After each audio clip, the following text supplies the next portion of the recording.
Iniciamos, compañeros. Y alimente nuestras visceralidades, ¿verdad? Nuestros apasionamientos, pero yo creo que es necesario finalmente, ¿no? Además es parte de nuestro quehacer como científicos sociales que somos los historiadores, las historiadoras y les historiadores, ¿verdad? Porque también esto es algo que eh, pues tiene que cambiar finalmente. Yo entiendo que en la historia como proceso, como sucesión de acontecimientos que van encadenados, que van de la mano, ¿no? Que son causa y efecto. Eh, en este proceso, decía yo, no nada más ha habido eh, transformaciones, cambios, rupturas, sino también se han dado permanencias, continuidades, pero hay permanencias y continuidades que necesitan cambiar, ¿sí? Que necesitan ajustarse a los nuevos tiempos. Y una de esas es precisamente el patriarcado, ¿no? Ese sistema que tarde o temprano tiene que, pues si no, eh, desaparecer así de tajo, por lo menos sí ajustarse a las circunstancias tan cambiantes que se están dando, ¿no? Seguramente ustedes me podrán decir cómo un hombre, un varón, ¿sí? Alguien que pertenece al género masculino, nos viene a hablar aquí de feminismo, ¿no? De feminismos, porque resulta que ya no es uno solo, ¿no? Tiene diferentes variantes, como lo vamos a empezar a ver en esta sesión cuando entremos a estas últimas oleadas, ¿sí? Donde ya hay un abanico de posibilidades, ¿no? De esta lucha de los feminismos. Y ustedes se preguntan, ¿qué nos viene a hablar de feminismo alguien que no ha vivido, no ha sufrido bajo un sistema patriarcal? Al contrario, se ha beneficiado, ¿no? Se ha visto privilegiado. Sin embargo, si queremos ser críticos, pero al mismo tiempo autocríticos, ¿sí? Yo creo que este ejercicio que la historia nos permite de reflexionar sobre el trayecto que ha recorrido la humanidad, el camino que ha transitado la humanidad, eh, eh, tanto mujeres como hombres, es algo que debe hacerse.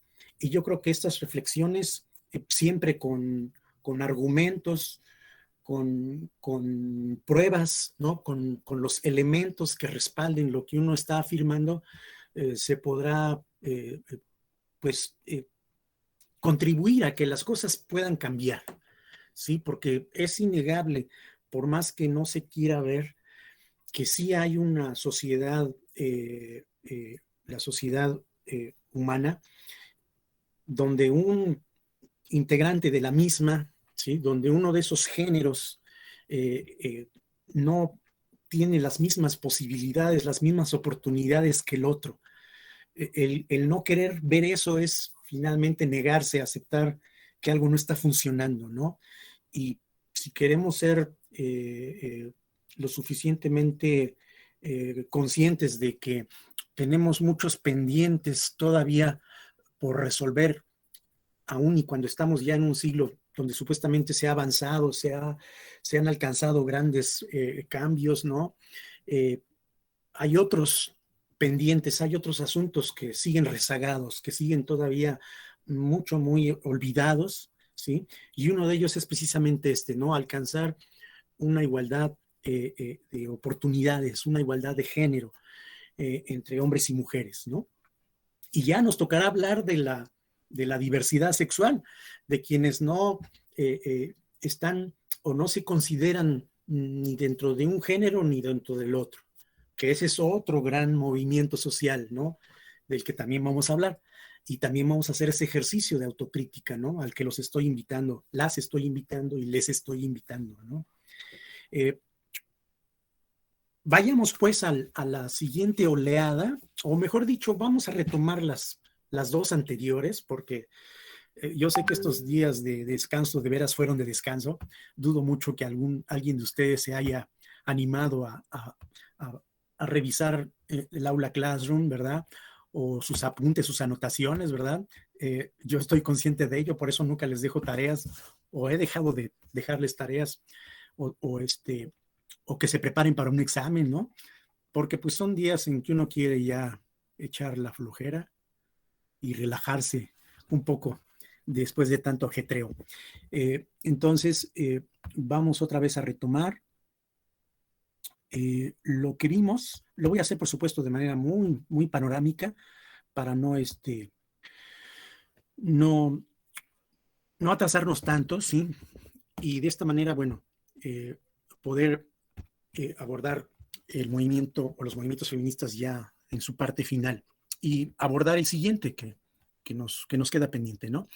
Bueno, lo que convendría retomar, si ustedes recuerdan, cuando hablábamos de estas oleadas, ¿no? De estas mareas en las que han sido clasificadas las expresiones feministas de un movimiento propiamente social, la ubicamos en el siglo XVIII, ¿no? Según los estudiosos, las estudiosas de este tema, marcan como punto de arranque de un movimiento social propiamente dicho a través de estas oleadas, ¿no? De esta segmentación o fragmentación del movimiento social feminista en el siglo XVIII, que es donde a raíz de esta filosofía ilustrada de la ilustración, ¿no? Como se le conoce, esta filosofía racionalista que exalta el principio de la razón como un instrumento de análisis, de explicación de la realidad y deja de lado a la fe, ¿sí?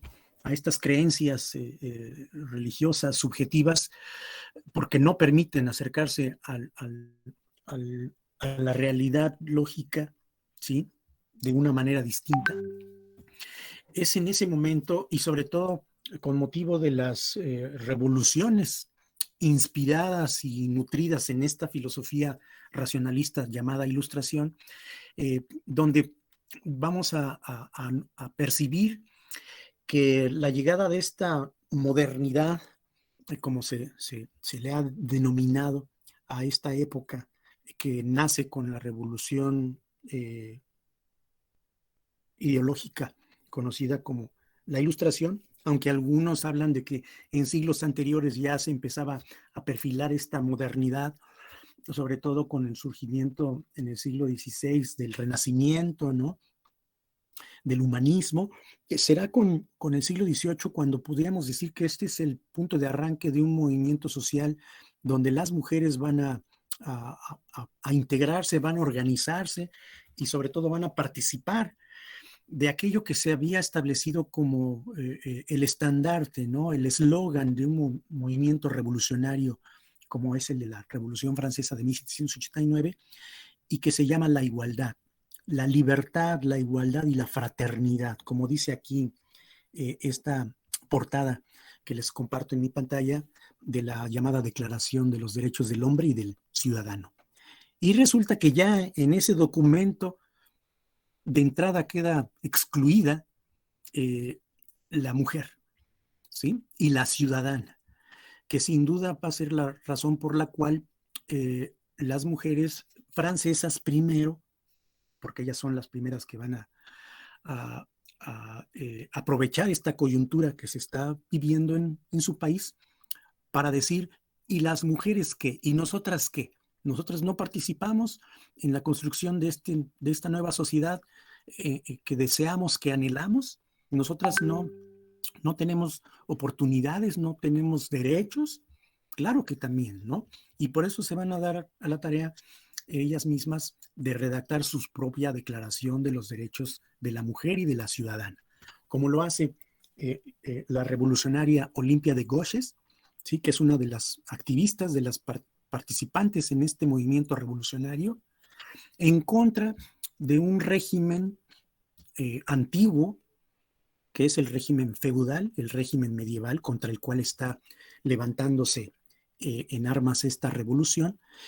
Y bueno, si de igualdad estamos hablando, pues también incluyamos a las mujeres en este proceso, ¿no? Desafortunadamente, a pesar de que esta revolución burguesa, de que esta revolución moderna llamada Revolución Francesa está, eh, digamos, informándole al mundo que las cosas deben cambiar, pues resulta que en el fondo no hay un cambio radical. Y hablando de un cambio radical que incluya a las mujeres, ¿no? Sobre todo por esta demanda que hacen ellas de que también tengan derechos, que también tengan acceso a que las leyes las representen, las protejan, las amparen, no nada más los varones, o no nada más a los varones. Desafortunadamente, pues esta sociedad patriarcal, que es la sociedad de Francia, como las del resto del mundo, ¿verdad? En ese sentido no está todavía muy, muy preparada para el arribo, para la llegada de la mujer y sobre todo para que sea incluida también ella en estos grandes cambios. Y a quienes como Olimpia de Gauches y sus demás compañeras de lucha lanzaron este documento de la Declaración de los Derechos de la Mujer y de la Ciudadana, pues les va muy mal. En un momento de la historia de esta revolución van a ser ejecutadas, ¿sí? Van a ser guillotinadas, ¿sí? Y por supuesto, advertidas, las que no murieron en la guillotina, de no seguir ese mismo camino, ¿no? De querer cambiar el mundo así de forma tan brutal como ellas lo desean. Porque si no, bueno, pues ahí estarán las consecuencias, ¿no? Entonces, este capítulo de la historia de la historia del movimiento feminista, que es la inauguración de un largo proceso de lucha, pues no empieza con muy buen sabor de boca. Sin embargo, ya hay ahí un primer paso, ¿sí? Ya se dio un primer paso y un paso que después va a continuar. Me salto aquí ahorita a Napoleón con toda la intención porque con él tampoco hubo la oportunidad de que las mujeres en Francia tuvieran la posibilidad de generar los grandes cambios, ¿sí?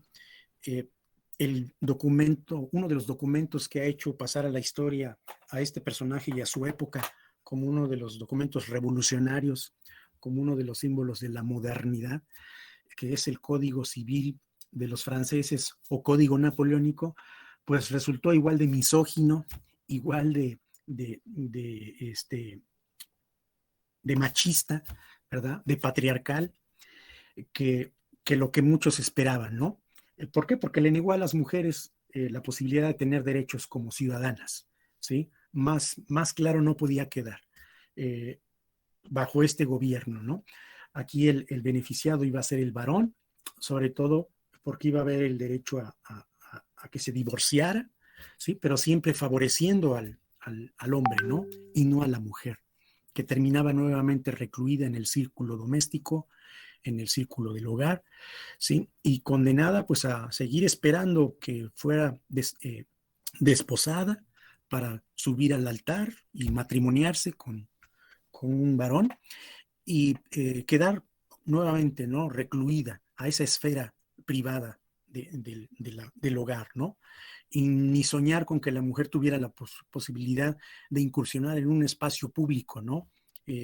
Porque eso pues obviamente no iba a seguir, no iba a ser bien visto para una dama, ¿no? Y más en una sociedad como la francesa, que a pesar de que estaba imponiendo cambios, ¿sí? Políticos, sociales, económicos, en este terreno del tema de género, como le llamamos hoy en día, ¿verdad? Porque en aquella época no existía ese concepto, no se discutía al respecto de ello, ¿verdad? Porque las condiciones no lo posibilitaban.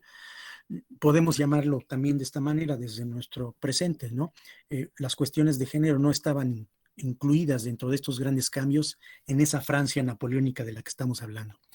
Sin embargo, bueno, como dijimos, el paso de las mujeres ya se había dado rumbo a ese cambio de su situación de desventaja.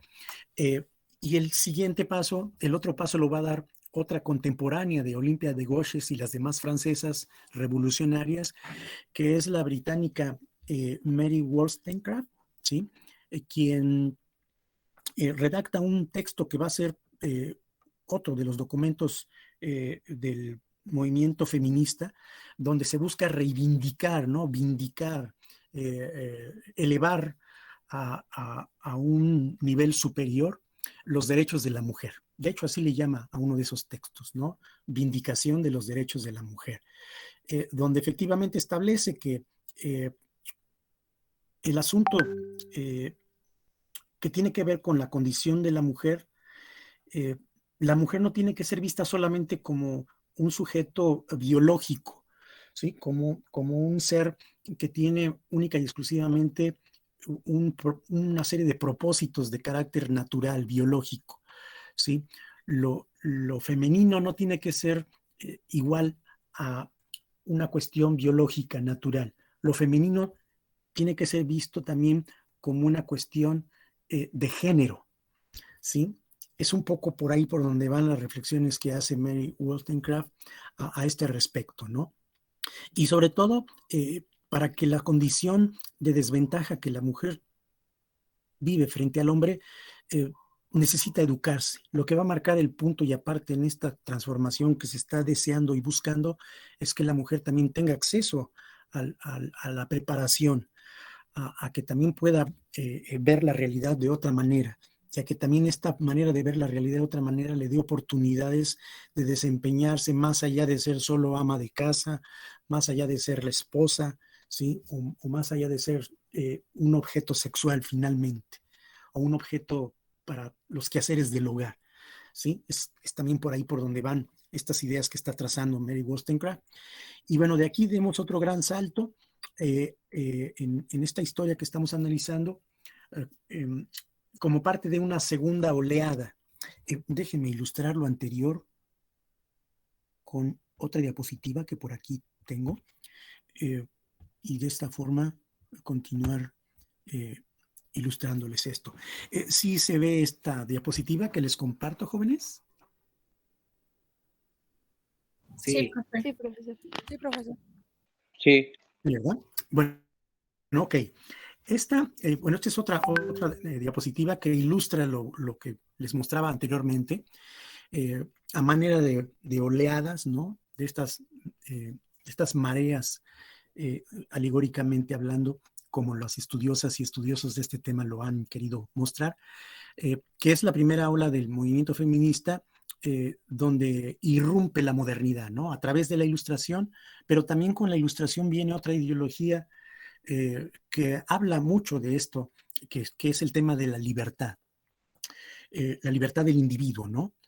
Frente a una sociedad como la sociedad feudal, la sociedad del antiguo régimen, donde a los individuos no se les daba el lugar que les correspondía, sino era a partir de su pertenencia, de su integración a un estamento.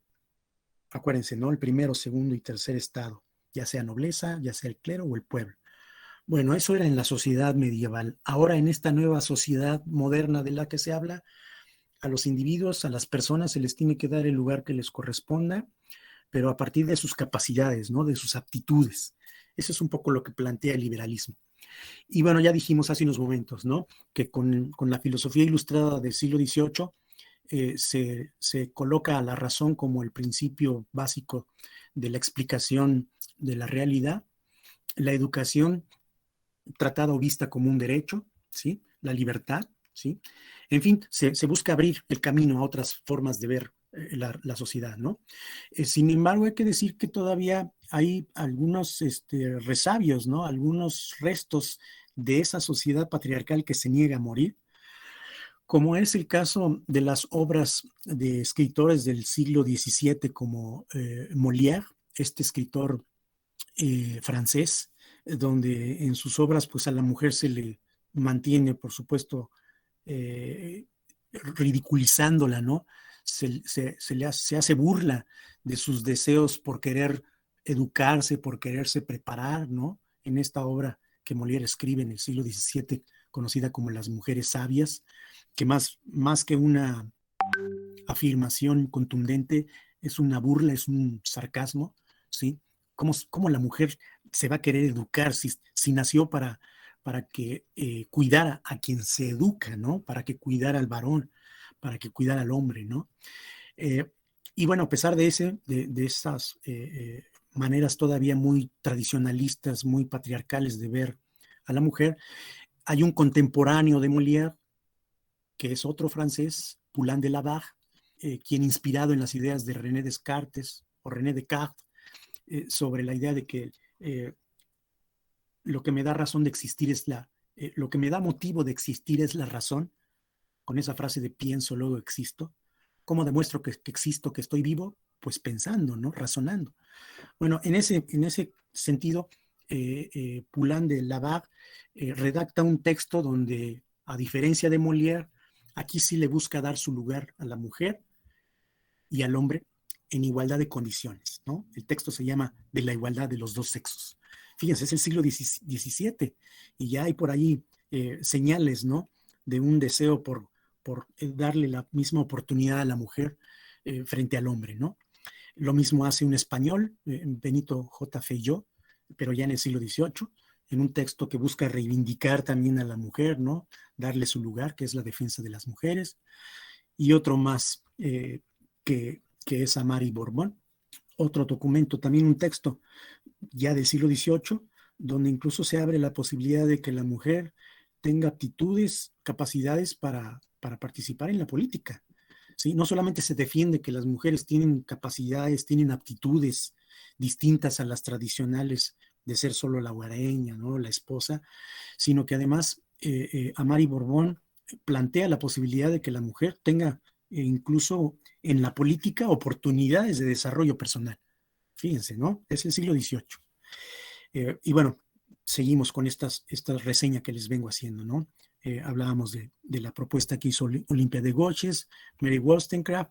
Las mujeres ya incluso buscan asociarse, buscan reunirse, ¿no? Y formar clubes donde se busque tocar los temas que a las mujeres les interesan, ¿no?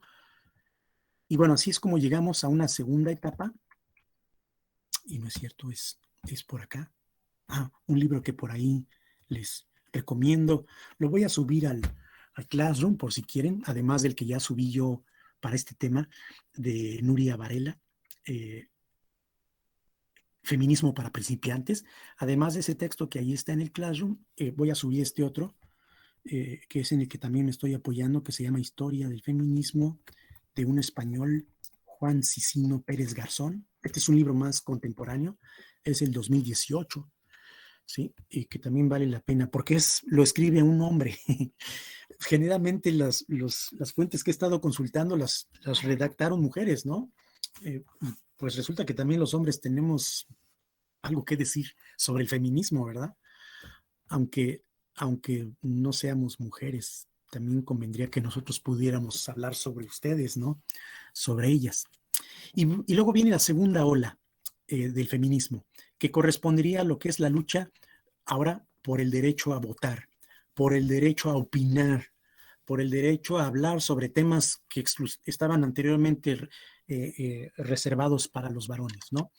Y un acontecimiento que marca este nuevo movimiento es una reunión de mujeres norteamericanas que tuvo lugar en Nueva York, en un barrio que se conoce como el barrio de Seneca Falls, en el año de 1848, un documento que se llama la Declaración de Sentimientos, que es producto de las ideas de dos mujeres, de dos estadounidenses, Cady Stanton y Mott, o sea, Elizabeth Cady Stanton y Lucrecia Mott, quienes como protestantes, como creyentes de una rama de la religión protestante que son los cuáqueros, estaban en contra de que existiera ese sistema, esa institución de control humano llamado esclavismo, que finalmente, como sabemos, va a ser abolido tiempo después.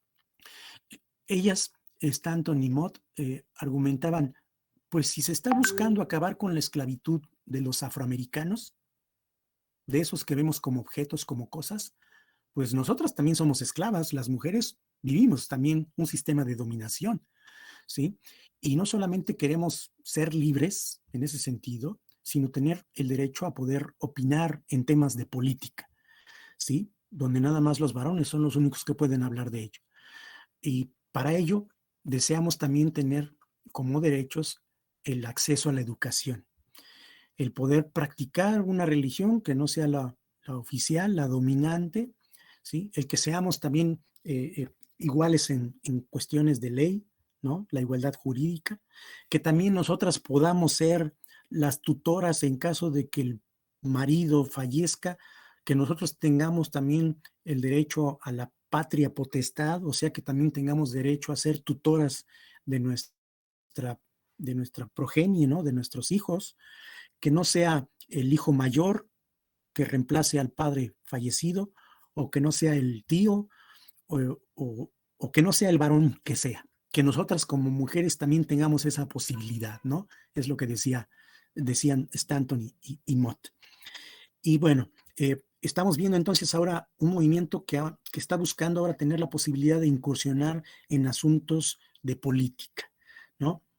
Para poder generar los cambios sociales, económicos, culturales en favor de la mujer, necesitamos entrarle a la política. Y por eso el deseo de tener acceso a votar, ¿no? El derecho a poder votar.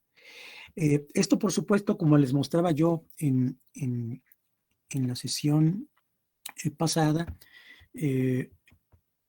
va a representar o a significar un gran salto en este momento. Pues aquí están las mujeres de las que hablamos.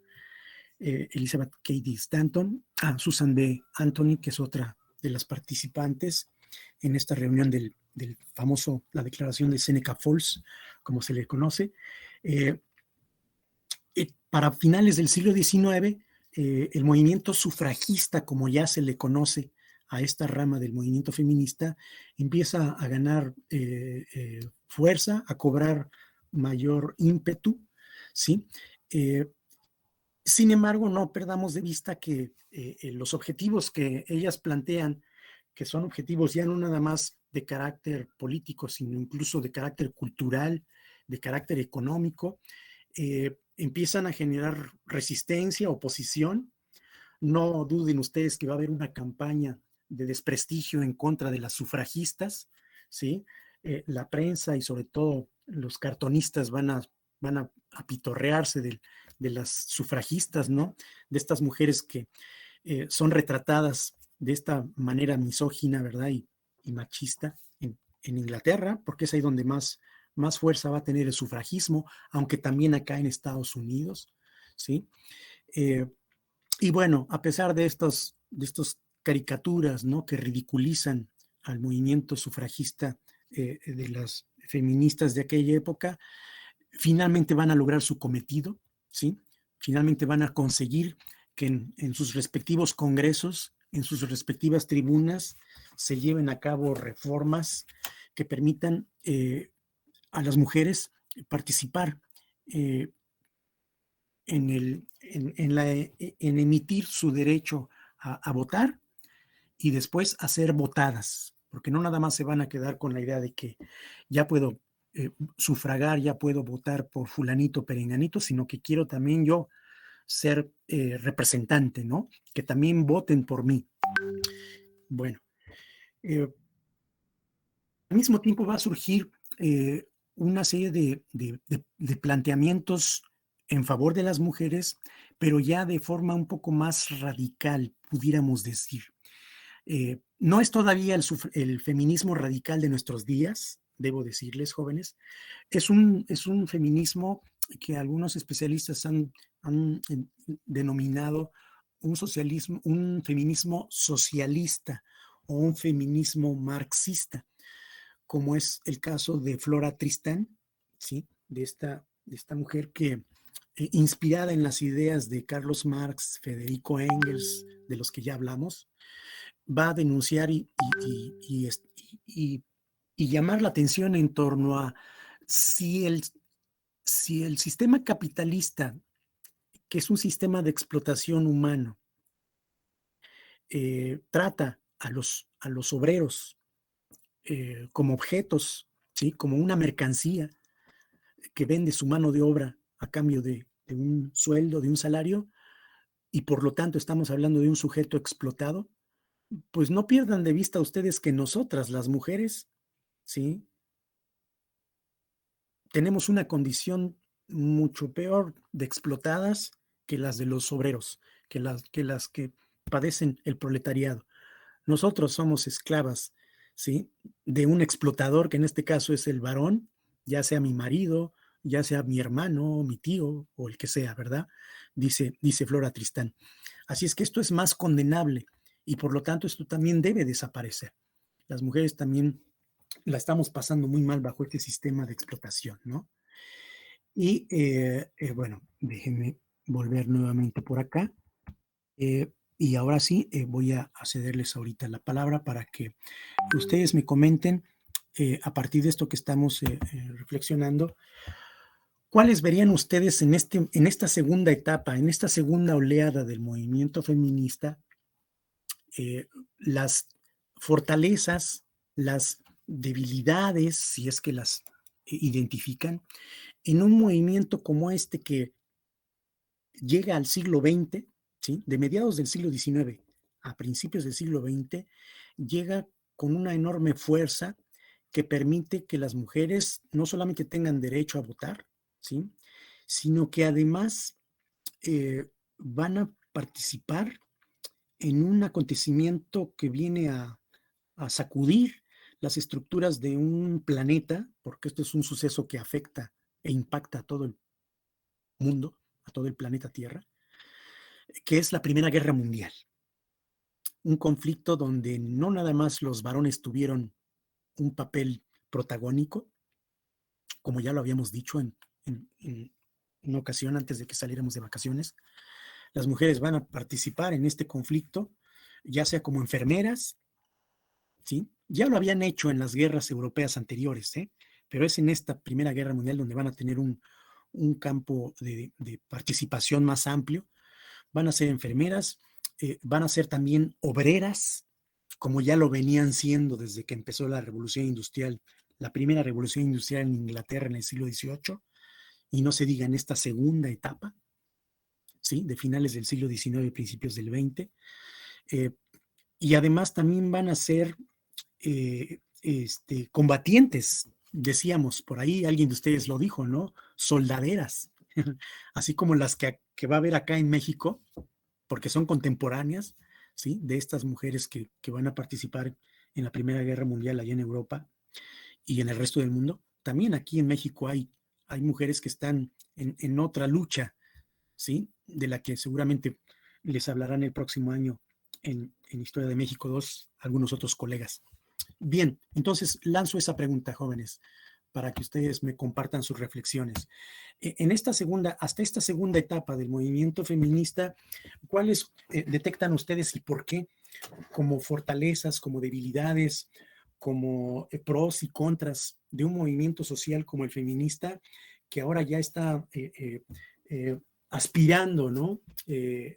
A escalar otros escenarios, otras oportunidades de desarrollo personal y colectivo, ¿verdad? ¿Cuáles me podrían decir? A ver, si empezamos por acá con Josué, Alejandro, y luego nos vamos con Diego, Gabriel y demás personas. Buenos días, profesor. Adelante.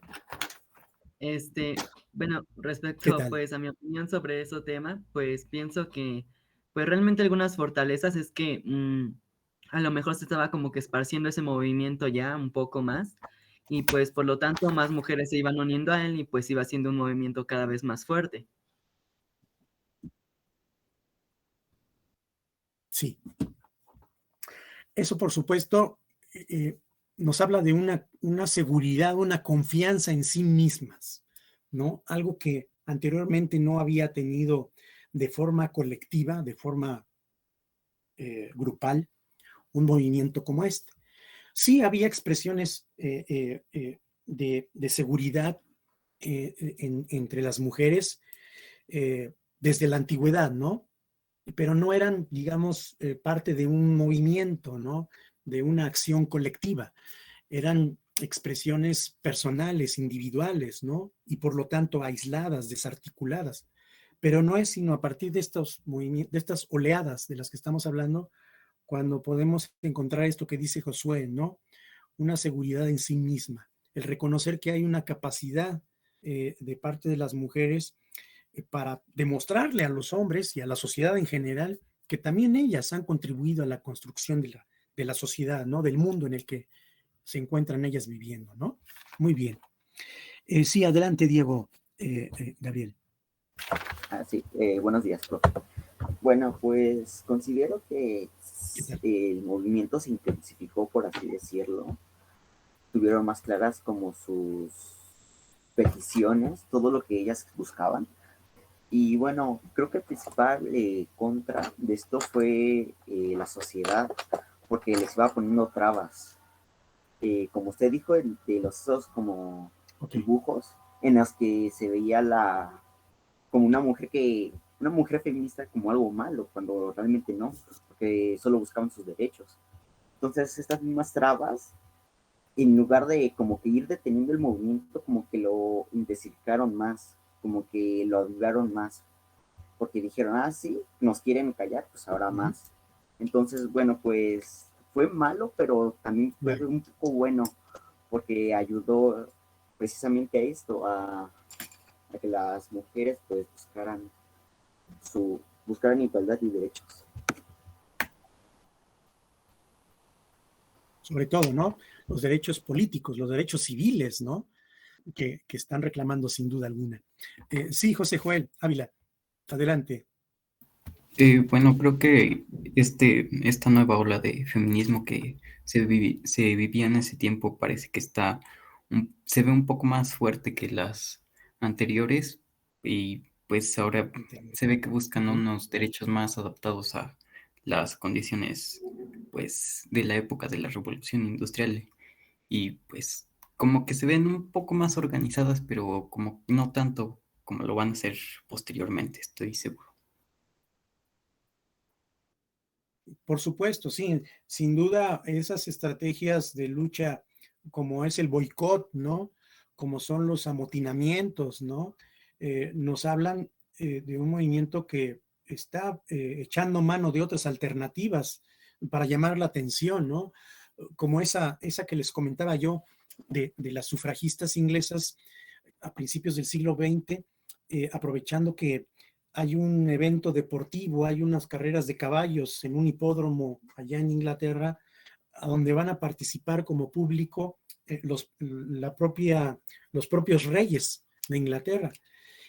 Y como está participando uno de los jinetes y uno de los caballos que son propiedad de la familia real y por el cual están apostando que va a ganar esa carrera, las sufragistas que andan por ahí filtradas, ¿sí? Que compraron boletos para participar como público en ese evento ecuestre, quieren llamar la atención a su movimiento, ¿no? Quieren llamar la atención del público hacia lo que está buscando el movimiento sufragista, ¿no? Tener derechos políticos para la mujer. Y sobre todo aprovechar que están ahí los gobernantes, ¿no? De Inglaterra, la pareja real de los reyes de Inglaterra. Y una de ellas toma la iniciativa pues muy aventurada y muy arriesgada de lanzarse al camino por donde va a cruzar el caballo con el jinete, a quien los reyes de Inglaterra pues ven como el favorito, para que sea embestida, ¿sí? Para que sea atropellada mortalmente, ¿sí? Porque de ese impacto no va a sobrevivir esta mujer, cuyo nombre ahorita no recuerdo cuál era, y de esa forma, pues aprovechando que los medios de comunicación están ahí cubriendo, ¿no? El evento deportivo con la familia real ahí presente, pues pueda comunicarle al mundo, ¿no? Lo que está pasando con este movimiento sufragista, ¿no? Entonces, efectivamente, como dice su compañero, ¿no? Están ya echando mano de otras estrategias de lucha, ¿no? Están aspirando a conseguir otras demandas, ¿no? Sí, Shawnee, por favor. Sí, bueno, yo digo que entre más personas apoyen el movimiento, pues lo pueden tomar más natural o como pueden tener más fuerza, ¿no? Porque siempre desde la antigüedad sabemos que el hombre tenía más poder y más autoridad. Por eso las mujeres empezaron a reunir y pues empezaron a inconformar porque ya no estaban, ya pensaban y pues antes vivían a las expensas de lo que decían los hombres. Entonces, entre más personas decidían tomar las riendas, pues esos movimientos cobraron más fuerza. Por supuesto. ¿Y qué me dicen ustedes, quienes todavía están solicitando la palabra, qué me dicen ustedes de lo que van a, qué es lo que hay detrás de buscar entre las mujeres, entre las sufragistas, el derecho al voto? Al conseguir ese derecho, ¿qué van a lograr a su vez? Porque no es nada más, ya tengo la posibilidad, ya tengo el acceso a emitir mi opinión en torno a quién me va a representar en un gobierno, en un congreso, en este caso. Lo que ahora se busca es algo más que solo tener el derecho a votar. ¿Qué hay detrás de eso? ¿A qué están aspirando las sufragistas tan pronto logren tener acceso a emitir su opinión hacia un representante u otro? ¿Qué me dicen de ello, jóvenes? A ver, vamos primero con Briseida, ¿sí? ¿Sí del Prado? Por favor. Pues sí, yo digo que lo que está detrás de eso a lograr el voto es liberar su aspecto físico y sus comentarios hacia ellas. En especial cómo las tenían en estamento, cómo las tenían clasificadas. Creo que eso es lo principal, liberarse y realmente darse a conocer como realmente somos las mujeres y no como en algún tiempo las llegaron a decir o a tener su propio nombre. Entonces yo creo que es eso, liberar su aspecto tanto físico como mental. Exacto, visibilizarse, ¿verdad? Mostrarse ante los demás como no solamente la ama de casa, no solamente como la novia, ¿no? No solamente como la encargada de los quehaceres del hogar, ¿no? Sino como una mujer pública, como una mujer que tiene voz para ser escuchada, ¿no? Para opinar, ¿sí? Para decidir qué es lo que se puede hacer al respecto de ella misma, ¿no? Muy bien. Sí, Alarcón, ¿tú qué nos dices al respecto, Álvaro? Ven. Bueno, profesor, pues respecto con lo que dice, yo considero que más que nada lo que quería la mujer era como dar a saber esa autoridad que ya se le estaba dando. Ella posteriormente tuvo aspiraciones de llegar también como a ese mandato de gobernar. Entonces, considero que entre más personas, tanto hombres como mujeres, apoyaran esta idea, porque yo creo que también en esa época hubo como homosexuales o personas con diferente preferencia sexual. Entonces, son personas que también apoyaban en esa parte, ¿no? Porque también les quitaban sus derechos. Entonces, considero que al ser la mayoría de personas, pues lograban más rápido un objetivo. En este caso, pues como ya lo mencionó, fue primero el derecho al voto y posteriormente yo creo que la próxima meta fue eso, ya representar a una sociedad. Y pues bueno, son grandes avances que hasta ahora nos repercuten y ahorita como sociedad que estamos en pleno siglo XXI, pues yo considero que la mujer ha tomado mucha importancia. Y pues bueno, es un tema del que me gusta mucho hablar. Por supuesto. Claro, muy bien. Sí, efectivamente, ya nos tocará hablar de los integrantes de este otro movimiento social, igual contemporáneo al movimiento feminista, que es el movimiento de la diversidad sexual, ¿verdad? Aunque ese es un poco más, ha sido abordado o visto ya con posterioridad, ¿no? A estos acontecimientos. Como movimiento social, el movimiento de la sexodiversidad vendrá ya a mediados del siglo XX. ¿Sí? Por supuesto, le sucede lo mismo que al movimiento feminista. Hay expresiones en defensa de la diversidad, del respeto a las preferencias sexuales anteriormente, pero son aisladas, son articuladas, desarticuladas, ¿no? Individuales, no son parte de un movimiento social propiamente dicho. Ese vendrá después. Pero bueno, de ese movimiento hablaremos en otra ocasión. Ahorita estamos con el movimiento feminista. Bueno, Damaris, ¿qué nos comentas tú por tu parte, Cristalina? Sí, bueno, yo pienso que ya habían pasado como un proceso de justamente como de pasar la voz, de contar lo que era el movimiento, de tomar acción sobre el movimiento, ya habían visto como castigos, las consecuencias de por lo que ellas luchaban, y como que hasta este punto ya tenían como cierto poder, ya estaban siendo escuchadas, pero yo pienso que al pedir el voto era como decir, vamos a hacer que nuestra voz tenga valor, vamos a hacer que lo que estamos haciendo de verdad pueda crear un cambio en las mujeres. Y no sé, pienso que su persistencia era como muy valiosa en el movimiento porque jalaban a personas y como que todas las mujeres como que se mantenían firmes a pesar de lo que ya habían vivido, y pues justamente era como de hacer valer su voz. Y sobre todo, muy bien, sobre todo, ¿qué me dicen ustedes de ese escenario que va a ser la Primera Guerra Mundial, donde la mujer tuvo una participación, una presencia nada desdeñable, ¿no? Y que viene a ser otro escenario en el cual va a incursionar, ¿sí? La mujer, y por lo tanto el movimiento feminista también va a aprovechar esa coyuntura que es una guerra, donde tradicionalmente, de manera masculinista, de manera misógina, ¿sí? Se veía a las guerras como un conflicto hecho única y exclusivamente para los varones, ¿sí? Por esta idea, ¿no? Este prejuicio sexual de que solamente los hombres pueden empuñar un arma y pueden combatir, o solamente los hombres pueden maquilar, armar, ¿no? Artefactos de guerra. Pues resulta que la mujer para la Primera Guerra Mundial les dice, a ver, aquí estamos, nosotras también, tenemos una razón por la cual combatir contra el enemigo, ¿sí? ¿Qué me dicen al respecto? Esa circunstancia histórica, ¿en qué le beneficia o no le beneficia al movimiento feminista de esta segunda oleada?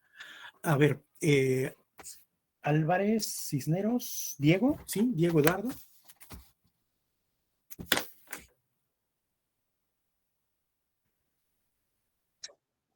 Perfecto. Buenos días.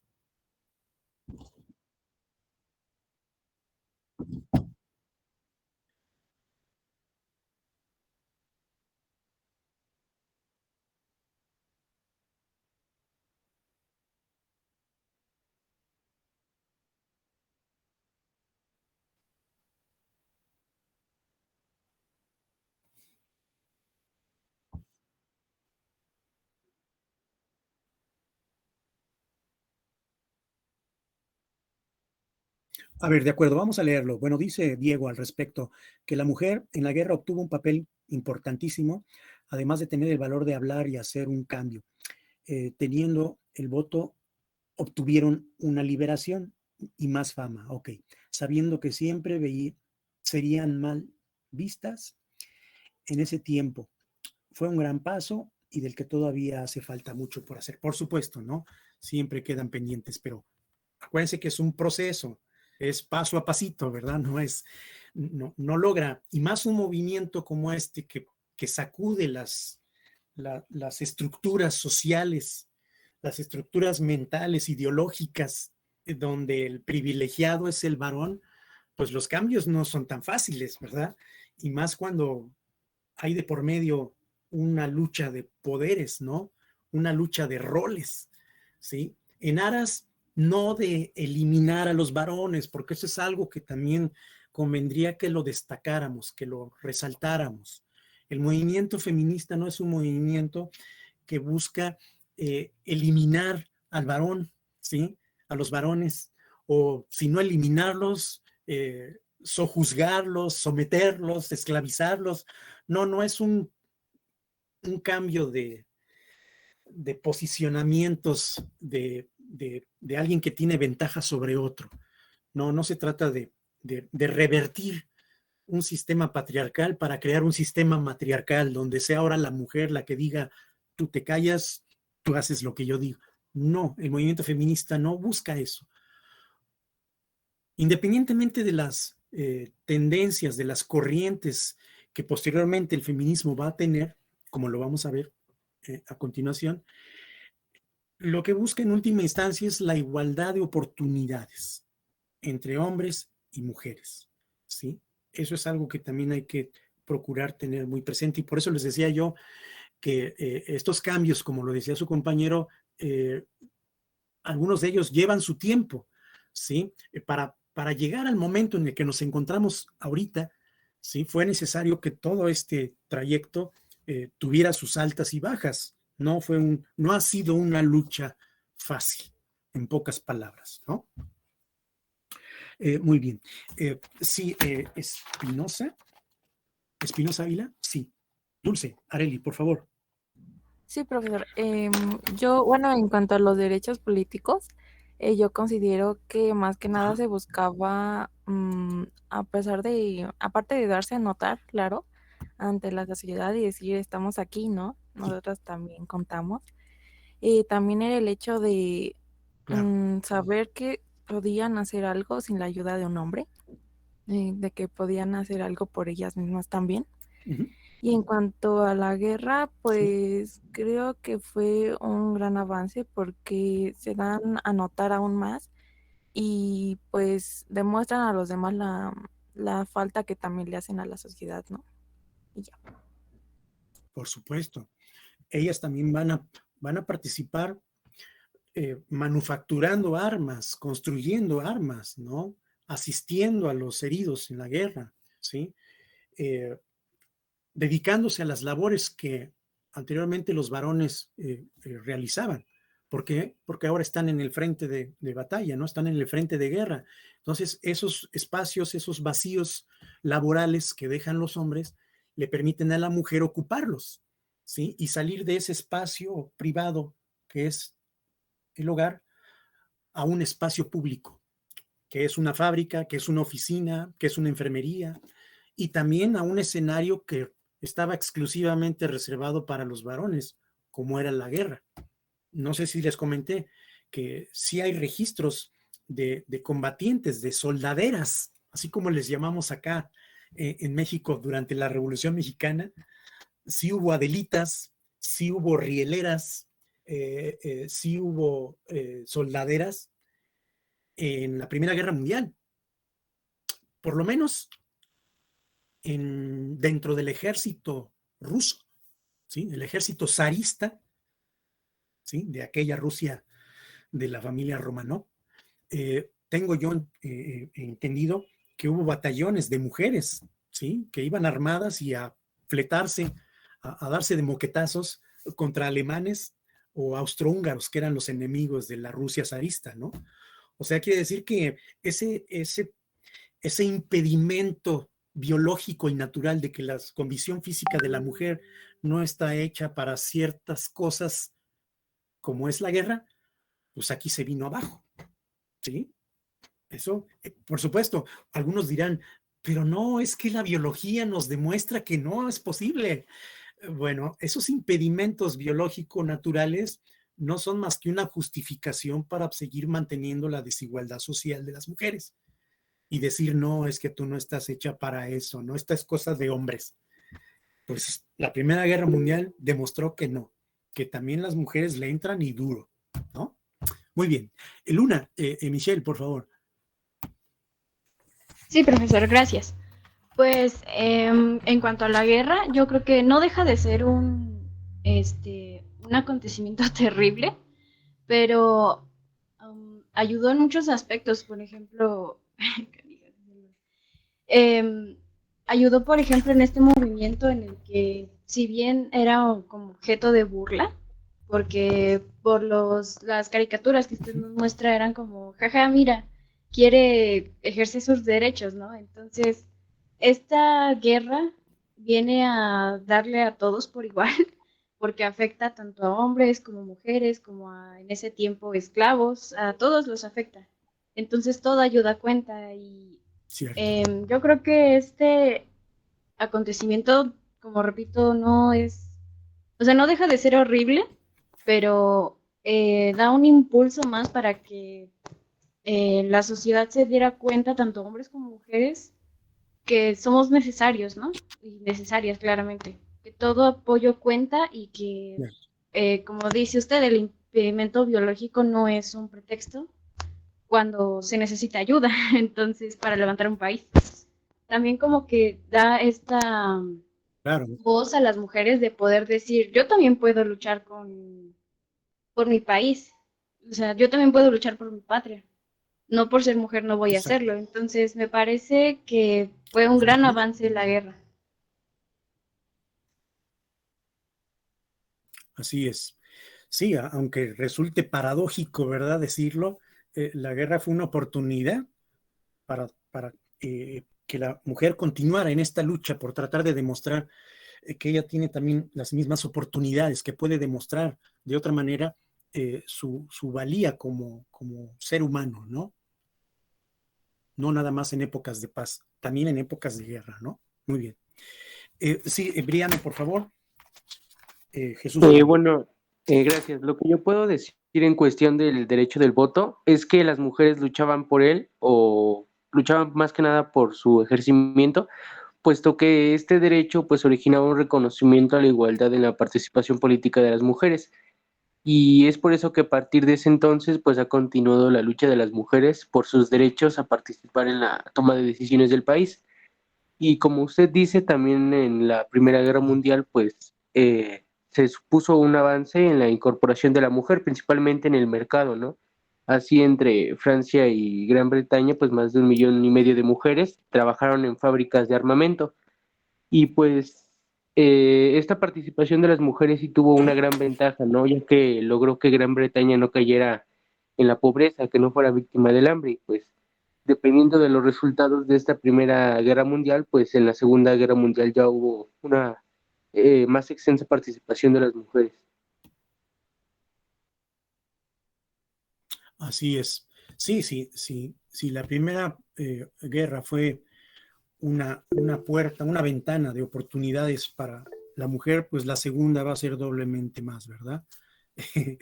Sí, estoy viendo acá en el chat lo que comentan, ¿no? Son canijas las mujeres. Pues sí, igual que son canijos los hombres, ¿no? O sea, no hagamos esa distinción, esa diferenciación en este sentido, ¿sí? Las capacidades, habilidades, ¿no? Aptitudes, ha demostrado la historia que las tienen ambos géneros, ¿no? Masculino y femenino. Bueno, continuemos. Vamos a continuar con este recorrido así muy a vuelo de pájaro que estamos haciendo en esta parte que correspondería a la tercera ola, ¿no? La tercera oleada del feminismo, que ahora entra al siglo XX ya con un empuje, ¿no? Con una fuerza pues imparable prácticamente, ¿verdad? Que le va a permitir ahora buscar otros derechos, ¿no? Acceder a otros derechos que ya no son solamente derechos sociales, derechos políticos, sino que ahora van a venir los derechos sexuales, ¿sí? El derecho a tomar decisiones de su propia condición sexual, ¿no? De su cuerpo, ¿sí? Y de esa manera acceder a otras oportunidades, ¿no? A otros espacios de participación personal y social, sin duda alguna. Esto formaría parte ya de una tercera ola, de una tercera marea feminista, a mediados del siglo XX, bueno, casi mediados del siglo XX, otra feminista, otra mujer que busca marcar el rumbo de estos cambios que se están generando es la la existencialista, la filósofa existencialista Simone de Beauvoir, ¿sí? Quien en un texto publicado luego de la Segunda Guerra Mundial, en 1949, conocido como El Segundo Sexo, establece que la condición genérica de la mujer no está dada solo al momento de que nace con esas características, ¿no? Con un aparato reproductor, con unos cromosomas específicos, ¿no? No se nace mujer. Este individuo, este ser humano, este sujeto, se hace mujer, ¿sí? Con el trayecto de su existencia, ¿no? Esto tiene mucho que ver con la filosofía que predica esta mujer, ¿no? Simone de Beauvoir, con la filosofía existencialista, que hace mucho énfasis en eso, ¿no? En dónde radica la existencia, el valor del ser humano, en qué radica, en dónde se encuentra, en dónde aterriza, ¿no? Echemos abajo esta idea de que el varón es el centro y medida de todas las cosas, ¿no? El androcentrismo. No todo gira alrededor de los hombres, ¿no? Y al mismo tiempo invita a que se le permita a la mujer también, como lo ha hecho en la práctica, en los acontecimientos pasados, ¿sí? Hay que verle a la mujer como un sujeto con posibilidades de incluso ejercer el poder, ¿sí? De tomar decisiones dentro y fuera de un país, ¿sí? Y además darle la oportunidad de que la mujer pueda verse a sí misma con otros ojos, con otra mirada, ¿no? Capaz de complementarse a sí misma fuera del hogar, ¿sí? Fuera de este espacio privado donde se supone que la mujer debe estar recluida, pues la mujer también puede tener otras oportunidades, ¿no? Estamos hablando ya para los años 40, 50, de un movimiento donde la mujer va a tener la posibilidad de llevar a cabo el ejercicio de sus posibilidades, de sus habilidades en otros campos. Ya vamos a encontrar incluso a la mujer exigiendo oportunidades de un trabajo que no sea solo el trabajo doméstico, ¿sí? De un trabajo en la oficina, por ejemplo, de un trabajo en la fábrica, como ya lo hizo la mujer en la guerra, pues en la paz también lo puede seguir haciendo, ¿no? Y sobre todo esto que yo les comentaba de un derecho que para una época como esta, que van a ser los años 60, viene a ser una verdadera revolución cultural, y que es la búsqueda de los derechos sexuales, la búsqueda de poder controlar su cuerpo, de poder controlar si quiere reproducirse o no se quiere reproducir, si quiere disfrutar de su propio cuerpo, de su propia sexualidad, que no sea vista solamente como el objeto, ¿no? Como el objeto sexual que busca satisfacer las necesidades del varón, sino que también ella misma, ¿no? Está buscando reivindicarse a sí misma, ¿no? Y dejar de ser vista como eso, ¿no? Como el elemento satisfactorio, ya sea dentro del ámbito privado, ¿no? O dentro del ámbito público, porque la mujer en una sociedad patriarcal y machista como esta, siempre se le ha visto como eso, ¿no? Como la responsable de todos los males, de todos los daños que ha sufrido la humanidad, ¿no? Simplemente echémosle un vistazo al pasado, cómo ha sido vista la mujer en los tiempos bíblicos, ¿no? Como la que despierta las tentaciones de Adán al morder este fruto prohibido que Dios había advertido, ¿no? Que no se le consumiera, como la tentadora del pecado, ¿no? Como la mujer maléfica, ¿no? Que viene a alterar la paz del varón, ¿no? Estas ideas que se han ido enquistando, se han ido incrustando en la mentalidad de la humanidad, es contra las que se busca ya acabar de manera tajante, ¿no? Y los años 60 son esa oportunidad que las mujeres van finalmente a lograr. debemos decir también que son los años en los que se inventa la píldora anticonceptiva, ¿sí? En donde hay una liberación prácticamente sexual de la mujer, ¿no? Es la época en la que se inventa la minifalda, ¿sí? En donde hay una lucha en contra de ciertos valores tradicionalistas, de ciertos valores conservadores, ¿no? Es una década bastante intensa en cuanto a estos cambios. Y por supuesto, aquí es donde empiezan ya a darse estas diferencias dentro de un movimiento social como el feminista, con variantes, con propuestas de oportunidad para la mujer, como son el feminismo radical, que como su nombre lo dice, está en contra de un tema que ya empieza a ser puesto en la mesa de debates, de discusiones, ya desde los años 70 hasta nuestros días, que es el tema de la violencia de género, ¿sí? De ese asunto que viene a trastocar prácticamente a la sociedad, ¿sí? A la sociedad en general. El movimiento feminista o la rama feminista de carácter radical viene a establecer no más explotación de la mujer, ¿sí? No más apropiación de parte del hombre de la mujer, ¿sí? Se busca crear leyes para acabar con la violencia doméstica, ¿sí? Se ataca la revictimización de la mujer que ha sido agredida, que ha sido violentada, ¿sí? Esta idea de que ella fue la que lo provocó, ella fue la que desató esa ira, ¿no? Esa furia del hombre. Es en contra de esto que el feminismo radical empieza a aparecer en escena, ¿sí? Y está a favor de la protección infantil, ¿sí? Que es finalmente donde se incuba mucha de la violencia de género, ¿no? Desde pequeños hay que buscar inculcar esta mentalidad, ¿no? Del respeto a los semejantes, del respeto a los demás y por supuesto del respeto a uno mismo para lograr el respeto hacia los demás, ¿sí? Posteriormente entramos ya a una etapa que es esta de la tercera ola, donde aparece un término que es muy común dentro de esta tercera ola del feminismo, que busca el acceso a los derechos sexuales de parte de la mujer, que es el término de lo personal es un asunto político, ¿sí?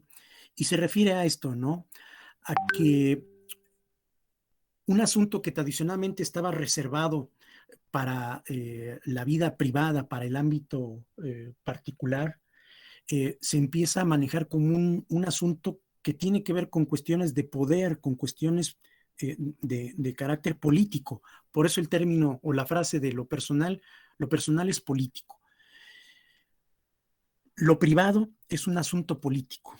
Es un asunto donde se da un juego de roles, un juego de poderes, ¿sí? Y donde la labor que desempeña la mujer en el hogar es una labor, es un trabajo que no está remunerado, que no está recibiendo una gratificación.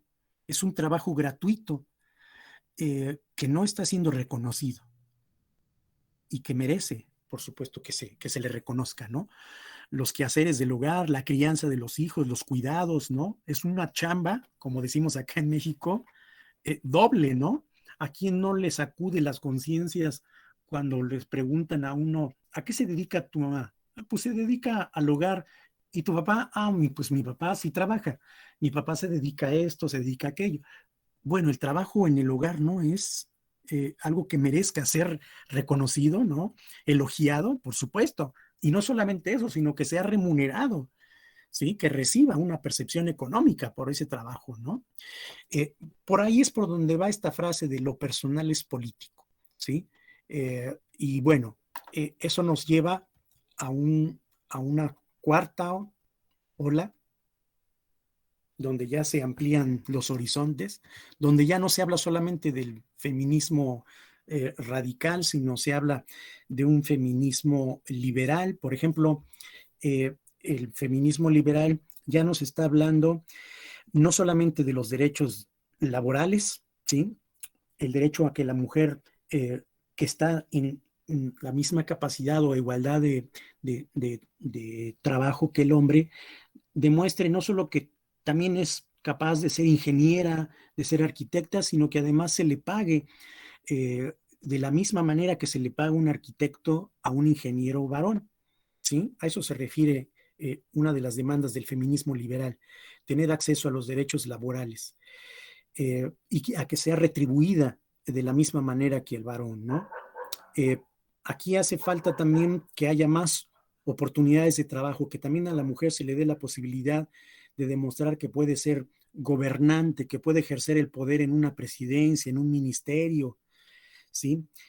El feminismo liberal reclama que no es válido que se le hagan exámenes de embarazo a alguien antes de contratarlo para un puesto, ¿no? Gracias al feminismo liberal hay que decir que existe la licencia por maternidad, ¿sí?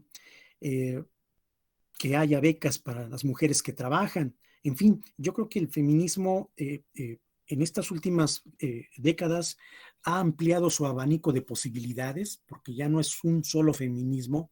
Por eso les decía yo que hoy en día podremos hablar ya de un feminismo queer, como este que les muestro aquí en la diapositiva, ¿no?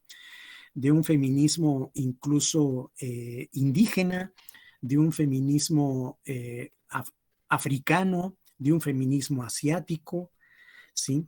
De un feminismo cibernético, ¿sí? En fin, son varias las ramas del feminismo que hoy en día pues nos hablan de que este movimiento se sigue renovando, se sigue actualizando, se sigue diversificando, ¿no? Y sus horizontes parece que no tienen fin. Es un movimiento del que tendríamos todavía mucho del que hablar. Y bueno, yo creo que por hoy sería todo, jóvenes. Les agradezco nuevamente su intervención. Y si gustan, para la siguiente ocasión retomamos las reflexiones que estas últimas oleadas les hayan dejado a ustedes para escucharlas, ¿verdad? Conocerlas. Y entramos igualmente en la próxima sesión que nos veamos al otro movimiento social, que es el movimiento por la diversidad sexual, ¿no? O el movimiento del arco iris, o el LGBT más, porque todavía hay más grupos, ¿verdad? Dentro de este arco iris de la diversidad sexogenérica. Gracias, reitero nuevamente, cuídense mucho y nos volveremos a ver aquí el próximo lunes, ¿sí? El lunes 17 de enero a la hora de clase para continuar con estos temas de los movimientos sociales. Cuídense mucho y nos estamos viendo de nuevo. Gracias, profesor. Gracias, hasta luego. Hasta luego, profesor. Hasta luego, profesor. Hasta luego, Feliz año. Gracias a ustedes. Gracias igualmente.